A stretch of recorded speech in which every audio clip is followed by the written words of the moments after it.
آج جو میرے پاس وقت ہے اس میں شان صدیق اکبر بیان کروں گا، ایک بھی سنی کتاب کا حوالہ نہیں دوں گا، ساری شیعہ حضرات کی کتابوں سے حوالے دے رہا ہوں، یہ سوچ کر، یہ سمجھ کر اور اس حوالے سے دے رہا ہوں کہ میرا سننے والا اگر کوئی شیعہ مذہب سے تعلق رکھتا ہے تو وہ سن لے کہ صدیق صرف سنیوں کا ہی نہیں ہے، اگر کوئی اچھا ایک نمبر شیعہ ہو تو صدیق کو چھوڑ کے وہ اپنے ائمہ کے قول پر عمل نہیں کر سکتا۔ حضرات گرامی سنیے کون صدیق اکبر؟ میرے خیال میں لفظ صدیق سے شروع کرتے ہیں۔ میرا قرآن میں فرماتا ہے والذی جاء بالصدق وصدق به اولئک هم المتقون۔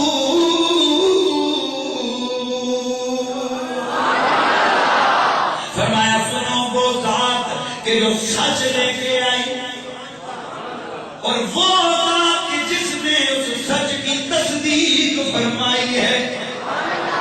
دو کا تذکرہ ہوا ہے، قرآن نے دو کی بات کی ہے، سچ لانے والا اور سچ کی تصدیق کرنے والا۔ رب فرماتا ہے اولئک هم المتقون، یہی تو پرہیزگار ہیں۔ یہی کون ہے؟ بولیے پرہیزگار ہیں۔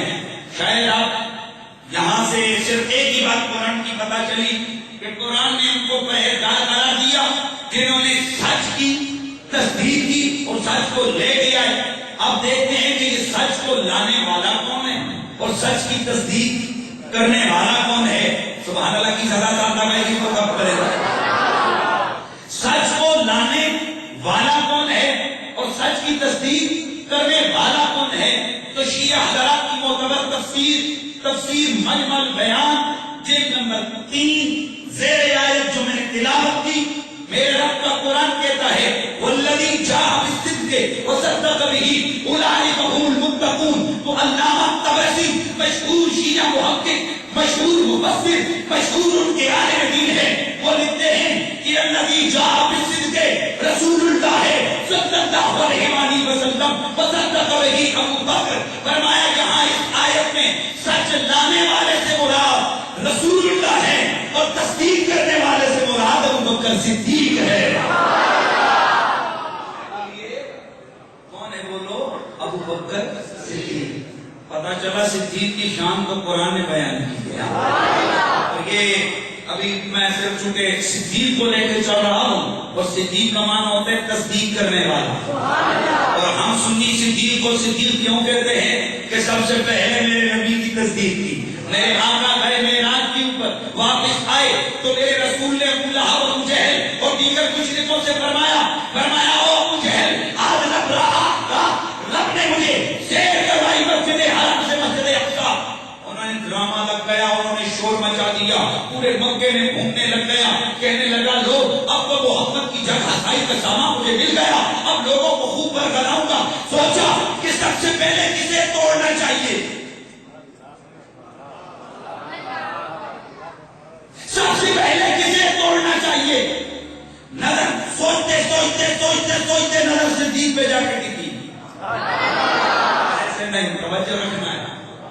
پتہ چلا ابو جہل اور ابو لہب کو بھی پتہ ہے کہ محمد کا سب سے مخلص ابو بکر ہے۔ نہیں سمجھے آپ؟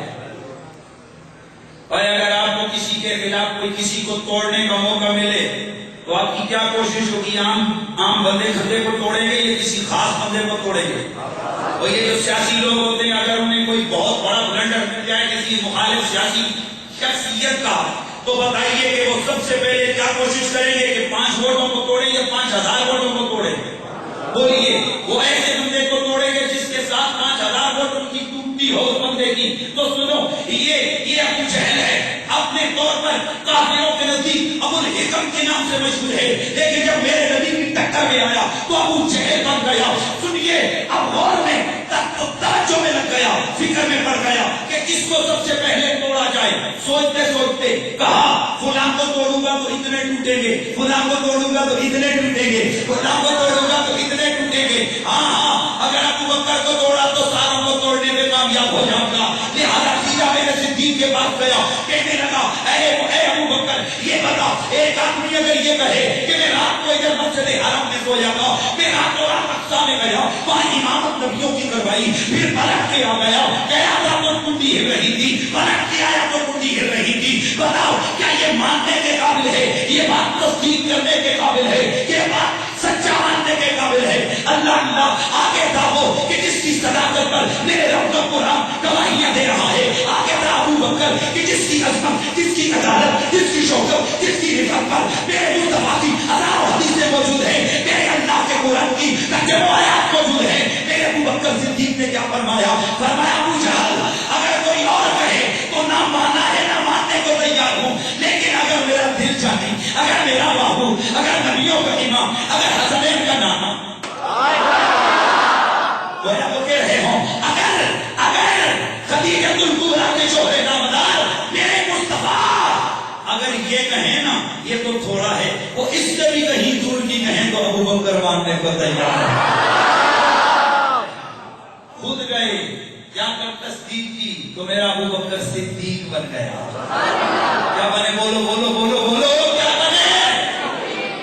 صدیق بن گئے۔ ہائے ہائے نہیں بھولی ہے دنیا کو وفا صدیق اکبر کی، نہیں بھولی ہے دنیا کو وفا صدیق اکبر کی۔ ہاں بات پکڑے میں ریفلیکس نہ لگ جائے، خدا دے بندے اسے بجلی نہیں کرنی۔ ہاں نہیں بھولی ہے دنیا کو وفا مسلم ہے زمانے میں وفا صدیق اکبر کی، مسلم ہے زمانے میں وفا اللہ اللہ۔ سنو ذرا رجال کشی صفحہ نمبر 33، صدیق کی بات کرنی ہے نا میں نے، تو کیا پتا اسی پہ تقریر پوری ہو جائے، لیکن کوشش کروں میں جلدی جلدی آگے نکلوں۔ رجال کشی صفحہ نمبر 33، حضرت فریدہ اسلمی رضی اللہ تعالیٰ عنہ سے یہ شیعہ روایت کر رہا ہے، وہ کہتے ہیں کہ سمے تو رسول اللہ ہے، میرے آقا سے سنا آپ نے فرمایا ان الجنت تشتاق الی ثلاثہ، اور جنت تو 3 لوگوں کی بڑی مشتاق رہتی ہے۔ جنت کتنے لوگوں کی؟ 3 لوگوں کی بڑی مشتاق رہتی ہے۔ کہتے ہیں فیا ابو بکر، حضور نے اتنا کہا ہی تھا کہ حضرت ابو بکر ہے، یہ شیعہ راوی نے روایت کی ہے، اتنے میں صدیق اکبر آئے تو فقیر لہو، سرکار نے انہیں فرمایا یا ابا بکر، اے ابو بکر انت صدیق،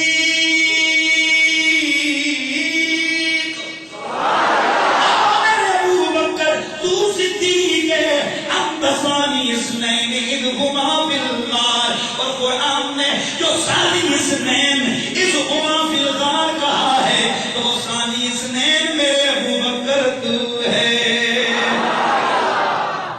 یہاں سے بھی پتا چلا کہ ابو بکر کون ہے؟ صدیق۔ اونچا بولو نہیں یار، اونچا بولو، سانپ سن جاتے آپ لوگ۔ ابو بکر کون ہے؟ صدیق۔ اور صدیق کون ہے؟ ابو بکر۔ سبحان اللہ، صدیق کون ہے؟ ابو بکر۔ آگے آئیے، ہائے ہائے تفسیر امی صفحہ نمبر 234، وہاں پر موجود ہے کہ قال لما کان رسول اللہ فی الغار، جب رسول اللہ ہجرت فرما کے غار میں پہنچے، جب رسول اللہ ہجرت فرما کے غار میں پہنچے تو قال لابی بکر، ہائے ہائے جملہ تو سنو، میرے آقا نے سونے ابو بکر سے فرمایا کأنی انظر الی سفینۃ جعفر فی اصحابہ یقول فی البحر وانظر الی الانصار مغتبین فی احذیتہم۔ میرے آقا نے فرمایا او ابو بکر، میں کھڑا تو ادھر ہوں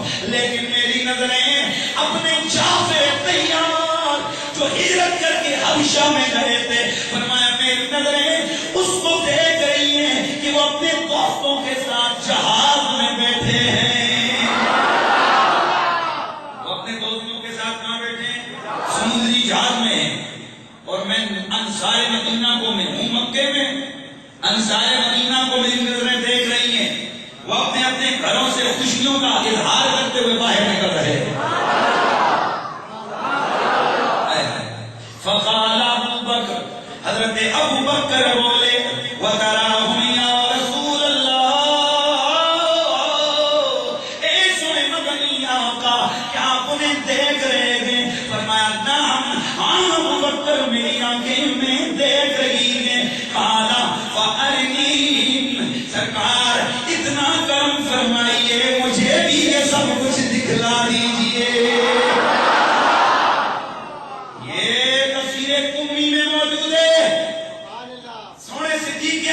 کرتے ہیں سونے اگر آپ دیکھ رہے ہیں تو مجھ پہ بھی کرم کریں، میں بھی دیکھوں مجھے بھی دکھائیں۔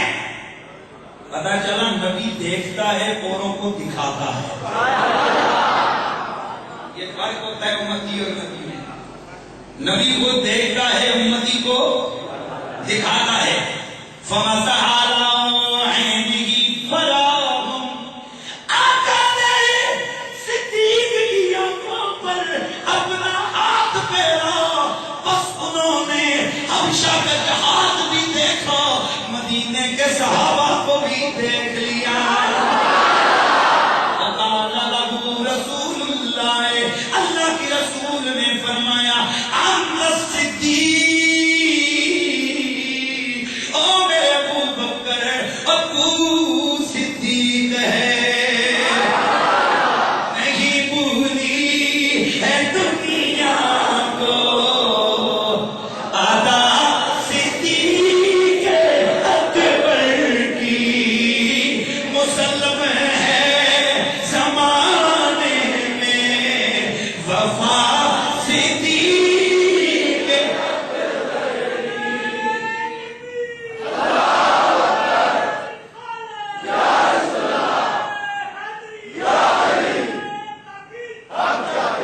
اللہ اللہ یہ تو نبی کی بات ہے، آؤ ذرا آل نبی کی بات سنو۔ کشف الغمہ صفحہ نمبر 220 کے اوپر یہ روایت موجود ہے، حضرت عروہ بن عبداللہ، عروہ عبداللہ سے یہ ذکر ابھی ہے نا، اس لیے مجھے نکل گیا اب بات یہ کہ ہمارا معیار ہے، اور میں وہ دوگلا بندہ نہیں ہوں۔ اگر کوئی صحابہ کا گستاخ ہے تو وہ بھی لعنتی ہے، اور اگر اہل بیت کا گستاخ ہے تو وہ بھی لعنتی ہے۔ یہ کوئی میرا سننے والا کیسے سوچ سکتا ہے کہ فقیر اگر ولیوں کے گستاخوں پہ ہاتھ بھاری رکھتا ہے تو وہ صدیق کے گستاخ پہ ہاتھ بھلا رکھ سکتا ہے؟ یہ تو کوئی میرے خیال میں کوئی عام ناہنجار قسم کا بندہ یہ خیال کرے گا۔ تو سنیے، کشف الغمہ پر یہ روایت موجود ہے، عروہ عبداللہ سے روایت کرتا ہے، کہتا ہے سألت ابا جعفر، میں نے امام باقر سے سوال کیا۔ کس سے سوال کیا؟ اونچا بولو۔ امام باقر جانتے ہو؟ علی کے بیٹے زین العابدین، زین العابدین کے علی کے بیٹے امام حسین، حسین کے بیٹے زین العابدین، زین العابدین کے بیٹے امام باقر۔ کون امام؟ کہتے ہیں میں نے امام باقر سے مسئلہ سوال میں نے پوچھا، سوال کیا، مسئلہ پوچھا، عن حلیت السیوف، عن حلیت السیوف، میں نے عرض کیے نبی کے بیٹے اتنا بتاؤ، ویسے تو مرد کے لیے سونا پہننا حرام ہے، لیکن بتائیے کیا تلوار کے دستے پر سونے کی کڑھائی کی جا سکتی ہے یا نہیں؟ ویسے تو مرد کے لیے سونا پہننا، تو کیا یہ تلوار کے رستے پہ کڑھائی ہوتی ہے سونے کی ہو سکتی ہے نہیں؟ تو فقال اللہ باس بھی وقد حل ابو بکر صدیق رضی اللہ تعالی عنہ سیفہ،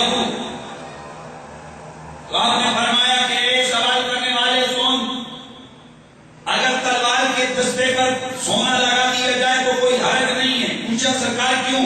فرمایا اس لیے کہ سونے ابو بکر صدیق رضی اللہ تعالی عنہ کی تلوار کا دستہ اس پہ سونا لگا ہوا تھا.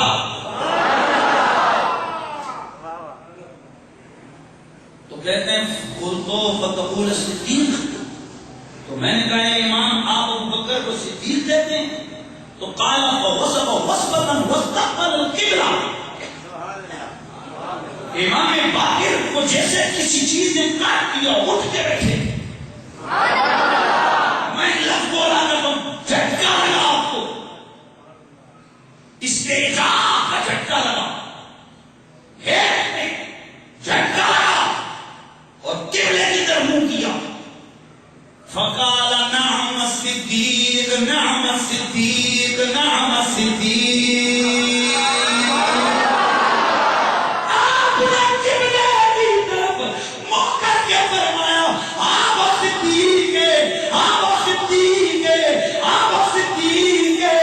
من لم یکن لہ الصدیق ولا صدق اللہ لہ قولا فی الدنیا ولا فی الاخرہ. فرمایا جو ابو بکر کو صدیق نہ کہے اللہ اسے دنیا میں بھی جھوٹا کرے، اللہ اسے آخرت میں بھی جھوٹا فرمائے. قبلے کی طرف منہ کیوں کیا؟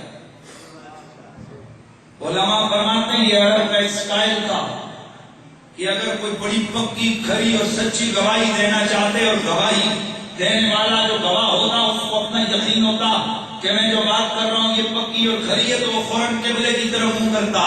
قربان علی کے بیٹے پر قرآن قربان صدیق کی شان پر دو باتیں تو پتہ چلی ہے کہ کتاب شیعہ حضرات کی سنی کی نہیں ہے. پتہ چلا شیعہ حضرات کی کتاب بتا رہی ہے کہ میرے امام باقر علیہ السلام حضرت علی کے پوتے آپ بھی اعلان کر رہے ہیں ابو بکر کون ہے بولیے. صدیق اونچا بولنا ہے. ابو بکر کون ہے؟ صدیق ہے. اور آپ کی یہ دعا آج بھی موجود ہے. فرمایا اللہ جو صدیق کو صدیق نہ کہے، ابو بکر کو صدیق نہ کہے، اسے ادھر بھی پورا کرے. پورے نہیں شکلیں دے لم تم رہ جاتی ہیں. ایک گل سمجھ آئی کہ نہیں آئی؟ سنی تو سچا ہے. یہ میں نہیں کہتا، یہ علی کا بیٹا تمہیں سند دے رہا ہے. نہیں بھولی ہے دنیا کو آدھا